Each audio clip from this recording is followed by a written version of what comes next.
প্রাচুর্য যখন আসে তখন সাথে আসে এক কঠিন পরীক্ষা।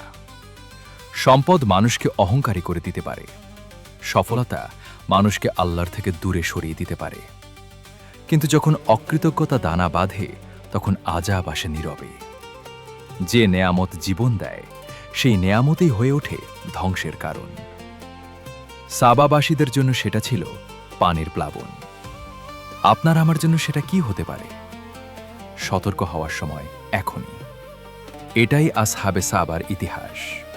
এটি কোনো রূপকথা নয়, এটি বাস্তব।